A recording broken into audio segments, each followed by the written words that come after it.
23 गतेभन्दा अगाडि नेपाल ठिकठाक ढङ्गले चलिरहेको थियो भन्ने हाम्रो केही नेताहरूलाई लाग्यो। मलाई लागेको थिएन, किनकि म तल घुमिरहन्थेँ। म त्यो बेलामा पनि मधेस, पहाड, सहर, गाउँ सबैतिर घुमि नै रहेको हुन्थेँ। सबै उमेरको मानिसहरू भेटि नै रहेको हुन्थे। म नेपाली कङ्ग्रेसको महामन्त्री थिएँ, त्यसैले मेरो एक्सेस प्राइम मिनिस्टरसँग पनि थियो। हाम्रो पार्टी सरकारमा भएकोले पार्टीका सबै साथीहरूसँग हुने नै भयो। म सबै फोरममा के भनिरहेको हुन्थेँ भने देश ठिकठाक ढङ्गले चलिरहेको छैन।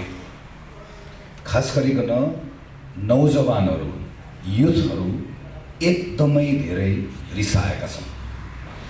उनीहरूको फ्रस्ट्रेसन एकदमै धेरै छ, जुन जायज पनि छ र यसलाई एड्रेस गर्ने काम हामीले गर्नुपर्छ। हामीसँग नम्बर छ, हामीसँग सरकार छ भनेर यहाँ चुप्प लागेर बसेर हुँदैन। मैले बन्द कोठाभित्र भन्दा कुरा सुन्न नसकिएपछि भदौ 8 गतेको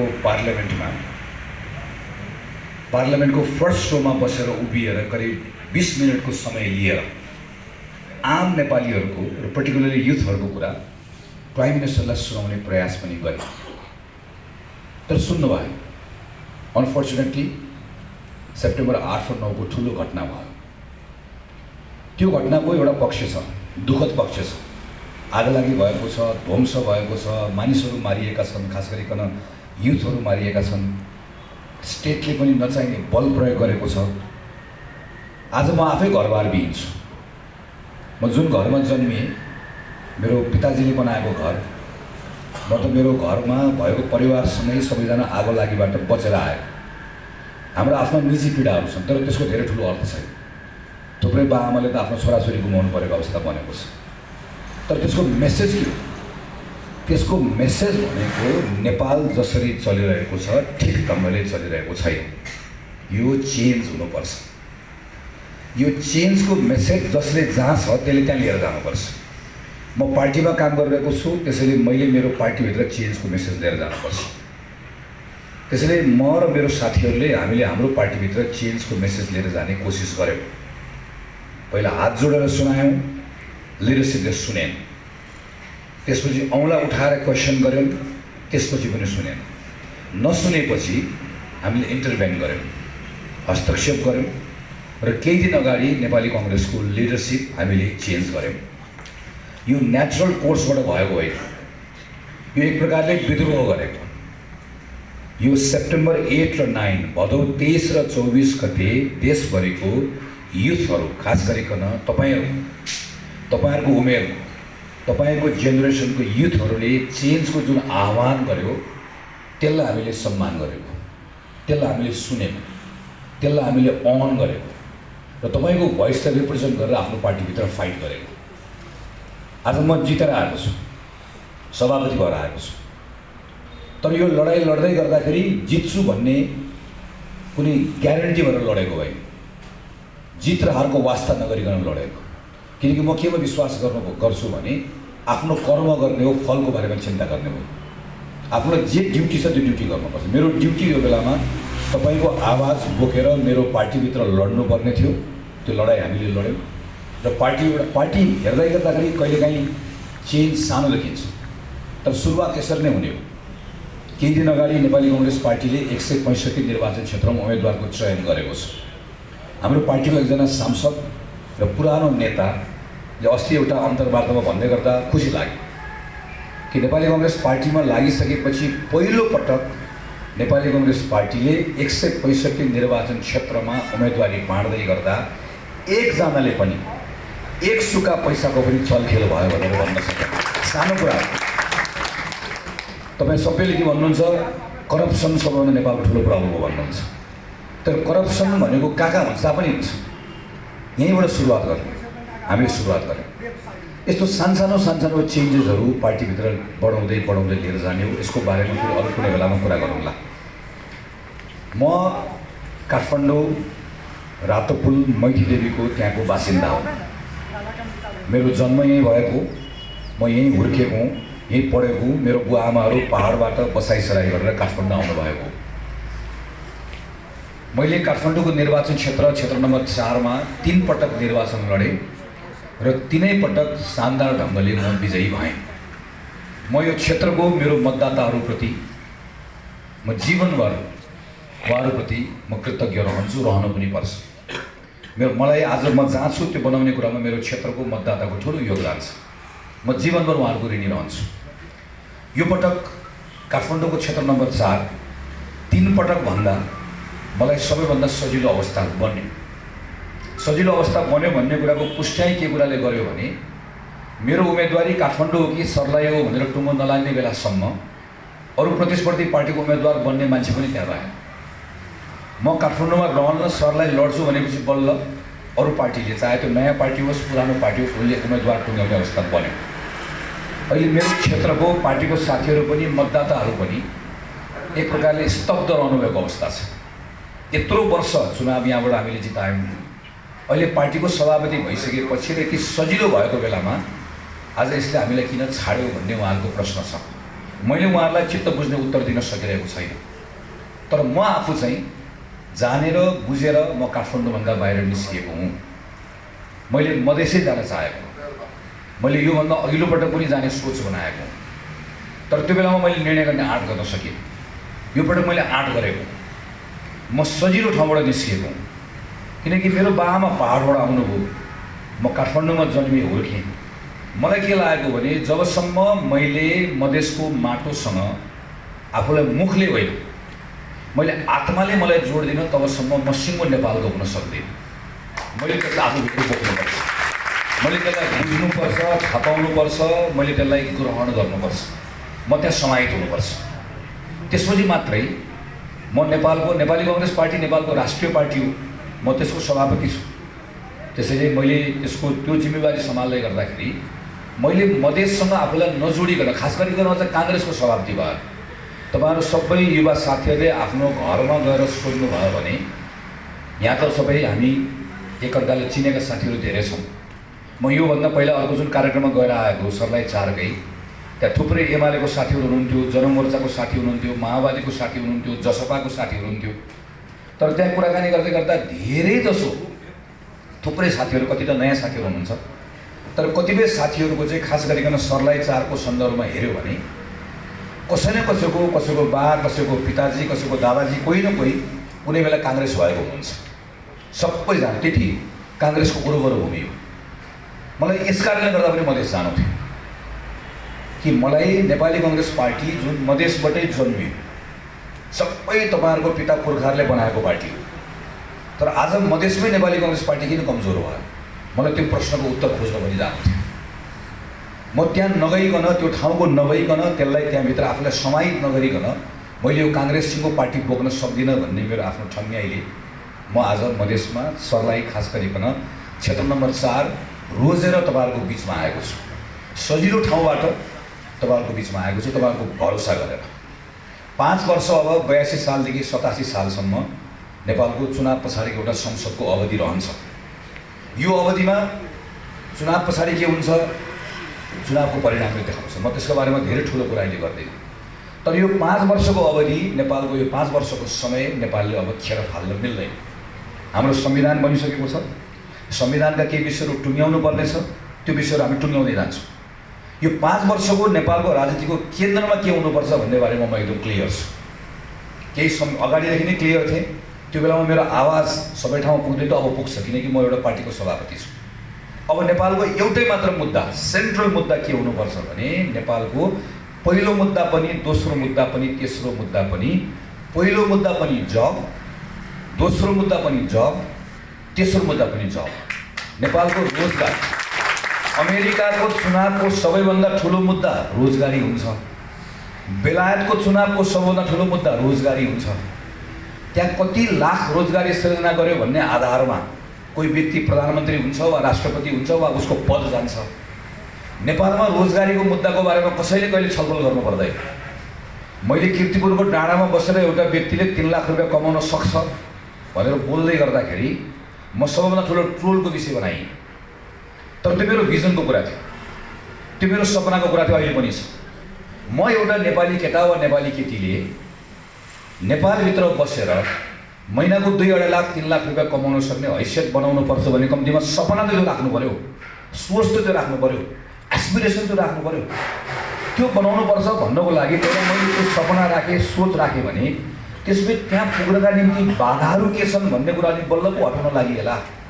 तर मेरो सोचै त्यो छैन, मेरो लक्ष्य नै त्यो छैन भने म त्यो ठाउँसम्म पुर्याउन सक्दैन। आज हामी त्यो ठाउँसम्म किन पुग्न सकिरहेका छैनौँ? त्यसका आफ्ना बाधाहरू छन्। ती कुरालाई चिर्ने गरिकन हामीहरूले काम गर्ने हो। म यसका बारेमा पनि अहिले धेरै कुरा गरेँ। अब म क्षेत्रमा आउँछु। मैले काठमाडौँको क्षेत्रमा लगातार 3टा निर्वाचन म प्रत्यक्ष सांसद भएर, एउटा निर्वाचन पछाडि मैले समानुपातिकबाट निर्वाचित भएको सांसदको रूपमा काम गरेँ। सांसदमा काम गर्नुभन्दा पहिला मैले नेपालभन्दा बाहिरको केही संसदहरूको सांसदको काम देख्ने मौका पाएको थिएँ।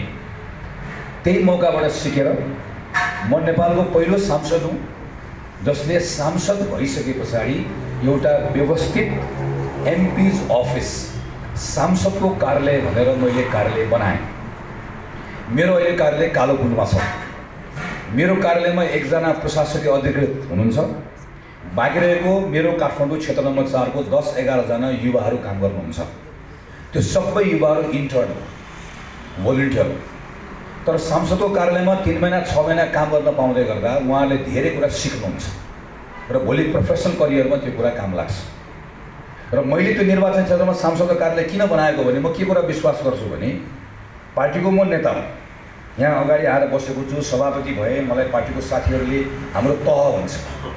तर निर्वाचन क्षेत्रको सांसद भइसकेपछि त्यहाँको मतदाताको सांसदसँग डाइरेक्ट एक्सेस हुनुपर्छ, बिचमा कोही पनि हुनु।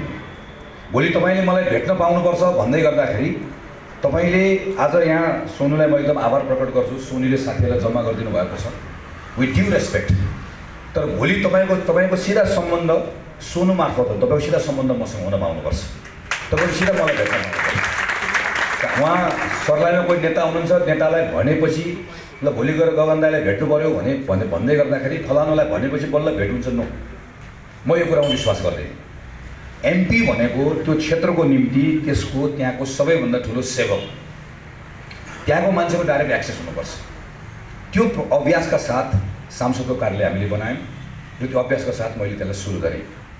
म सर्लाहीको सन्दर्भमा मैले गएको 15 वर्ष अनुभव गरेको यो कुरालाई म सर्लाहीमा यसलाई अझ उन्नत स्तरमा यसको उपयोग गर्न चाहन्छु। एउटा सांसदको कार्यालय हामी सर्लाहीमा स्थापना गर्छौँ। त्यो कार्यालयले सर्लाहीको क्षेत्र नम्बर 4 मा त्यहीँ रहेर प्रत्येक दिन त्यो अरू मागेको अड्डा जस्तै त्यो कार्यालय जसरी मैले यहाँ चलाएँ त्यसै गरी त्यो कार्यालय खुल्छ।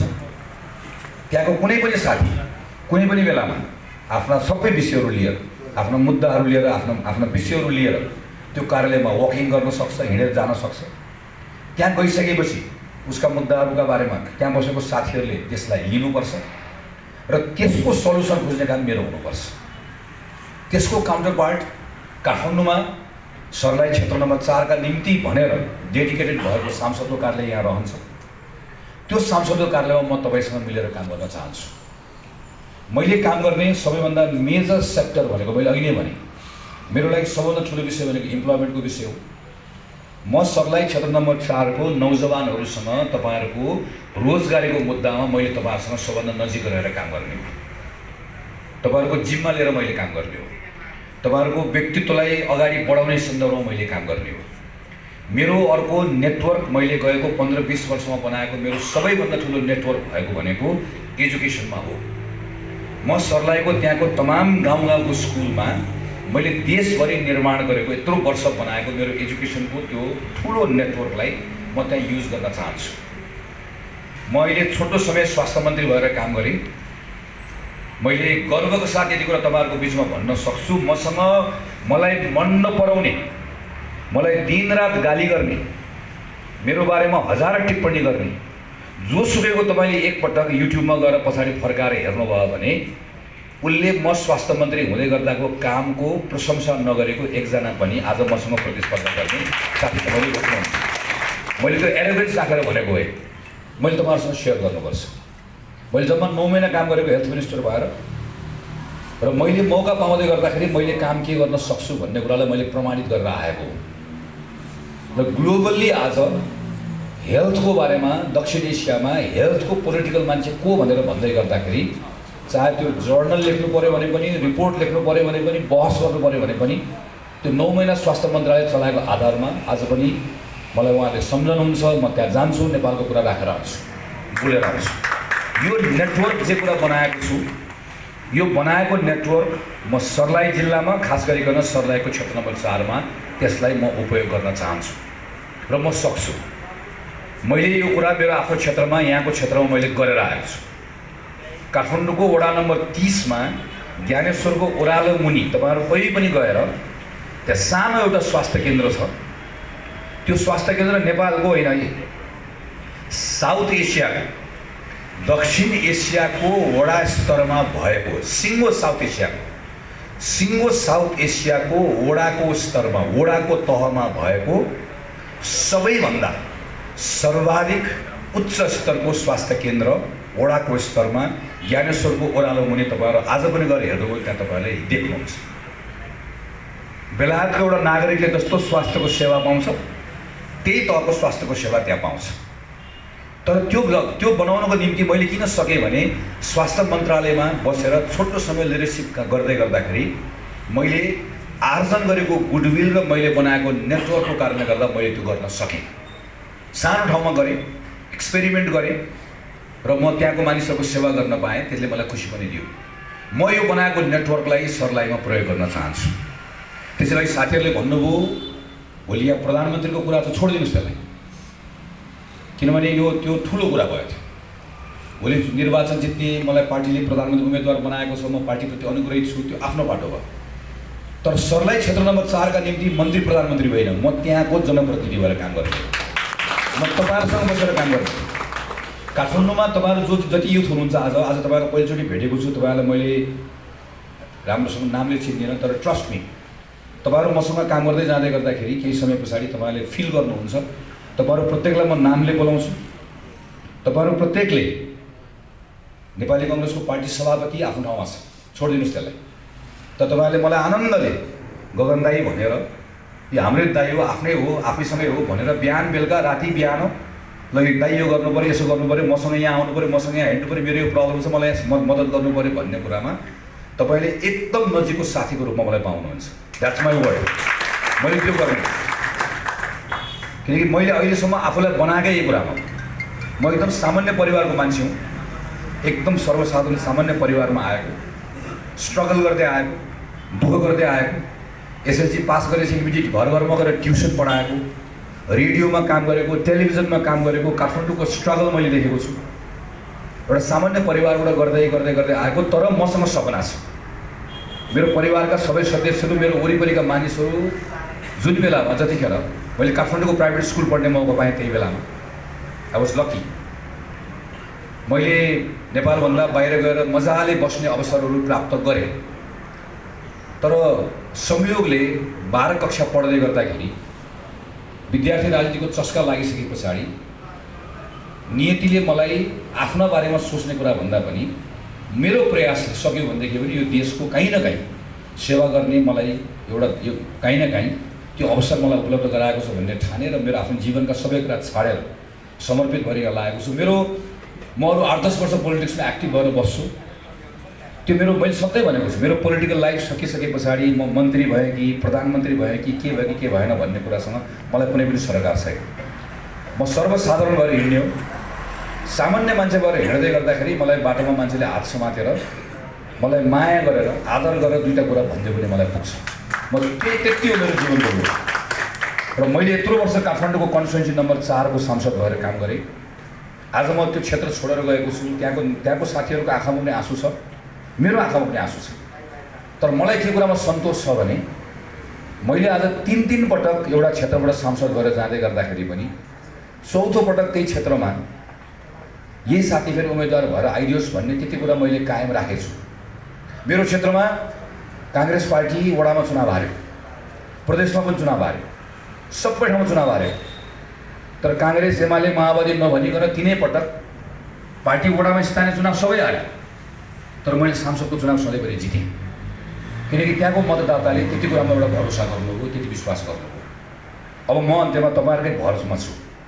तपाईहरुलाई यति कुरा ग्यारेन्टी गर्छु एक जनालाई कि मैले भोट दिएर बनाएको सांसद गगन थापा मैले बनाएँ, त्यो बेलामा एउटा ट्रस्ट गरी बनाएँ भनेर भन्ने कुरामा तपाईहरु एक जनाले पनि रिग्रेट गर्नु पर्दैन, एक जनाले पनि पर्दैन।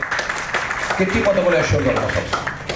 यङ साथीहरु यहाँ भित्र हुनुहुन्छ, तपाईहरुको यो जेनेरेसन हामीले अर्को 8-10 वर्ष काम गरिसके पछाडि आजको दिनमा नेपाल बस्छु कि नबस्छु सबैको मनमा छ। धेरै मान्छेलाई नेपालभन्दा बाहिर गएर आफूलाई सेटल हुन पाए भन्ने थियो, त्यसलाई पनि अननेचुरल भन्दैन। बाई चोइस मान्छेहरू आउँछन् जान्छन्, आफ्नो चोइसको कुरा भयो। तर नेपाल योभन्दा राम्रो हुन सक्छ भन्ने कुरा बनाउन सक्छु भन्ने मलाई विश्वास छ। आधारहरू पनि छ, काम पनि गरेर आएका छौँ, के गर्ने भन्ने छ। म चटक गर्ने कुरामा विश्वास गर्दिनँ। हेर्नुहोस्, म जादु जस्तो छडी घुमाएर 2 रातमा देश परिवर्तन हुन्छ भन्ने कुरा मान्दिनँ। म पोलिसीमा विश्वास गर्छु। ठिक पोलिसी भयो र मान्छेको इन्टेन्सन ठिक भयो भने रिजल्ट आउँछ भन्ने कुरा विश्वास गर्छु। हामीले सडक समयमा बन्दैन भनेर भन्छौँ। सडक समयमा नबन्ने कुरा कहाँबाट सुरु हुन्छ? हामीले सडक बनाउने कुराको कन्ट्र्याक्टको डकुमेन्ट कस्तो बनाउँछौँ भन्ने कुराबाट सुरु हुन्छ। हाम्रो ठेक्काको कानुन कस्तो छ भन्ने कुराबाट सुरु हुन्छ। कम पैसामा बिडिङ गर्नेलाई सडक बनाउन दिने नियम नबदलिकन सडक समयमा बन्दैन भन्ने कुरा भर पर्छ। म यो पोलिसीहरू ठिक बनायो भने रिजल्ट आउँछ भन्ने कुरा विश्वास गर्छु। मान्छेको इन्टेन्सन ठिक हुनुपर्छ। म त्यो कोर्रा लिएर चाबुक लिएर मान्छे सबतिर तल लगाएर हुन्छ भन्ने होइन। मान्छे हामी नै त हो नि, नेपाली हामी नै हो, दाजुभाइ हाम्रै हो, हामी नै छौँ। तर यसलाई चेक गर्न सकिँदैन कुरा विश्वास गर्छु। त्यो विश्वासको आधारमा देशलाई ठिक ठाउँ पुर्याउन सकिन्छ भन्ने हो। यो एउटा विश्वास लिएर आएको छु। भोलि म सर्लाही जान्छु। पटक पटक म गएको छु क्षेत्र नम्बर 4 मा, तर पोलिटिकल कार्यक्रममा गएको छु। यो पटक म उम्मेदवार बनेर जाँदैछु। मेरो मनमा एकदमै धेरै ठुलो एक्साइटमेन्ट छ, किनकि म आज हेर्नुहोस् त, अहिले म सर्लाहीको उम्मेदवार नभएको भए मैले सर्लाहीको त्यो क्षेत्र नम्बर 4 सँग त्यहाँ आउँदै गर्दा मेरो सम्बन्धहरू राजनीतिक सम्बन्ध हुन्थ्यो, पार्टीको साथीहरूसँग भेटघाट गर्ने आउने भन्ने हुन्थ्यो। मेरो लागि एउटा नयाँ संसार खुलेको छ। यति धेरै साथीहरू यो 2-3 दिनमा सर्लाही क्षेत्र नम्बर 4 को साथीहरू विभिन्न माध्यमबाट सम्पर्कमा आउनुभएको छ। यति धेरै साथीहरू आउनुभएको छ। मैले यति नयाँ साथीहरू बनाउन पाएको छु। मेरो यति धेरै ठुलो नेटवर्क मैले बनाउन पाएको छु। मेरो लागि सबै कुराहरू यो नयाँ पनि छ, एक्साइटमेन्ट पनि छ। तर तपाईँले एउटा कुरा विश्वास बुझिदिनु के पर्छ भने म जीवनको अत्यन्तै ठुलो राजनीतिक निर्णय गरेर सर्लाही 4 आएको छु, तपाईँहरूको भर परेर। त्यसैले तपाईँले यो ट्रस्ट गरेर यो अब तपाईँहरूको काठमाडौँमा छ, प्रोफेसनल लाइफ छ, कोही पढ्दै हुनुहुन्छ, कोही पढाउँदै हुनुहुन्छ, कोही विभिन्न प्रोफेसनमा हुनुहुन्छ। पछि तपाईँहरूसँग बसेर 1 to 1 बसेर म कुराकानी गर्छु। त अहिले भने तपाईहरु इलेक्सनको बेलामा तपाईले सक्ने काम गरिदिनुको लागि तपाईहरु 4 नम्बर आइदिनुपर्छ, तपाईको घर आइदिनुपर्छ, आफ्नो अभिभावकलाई भनिदिनुपर्छ।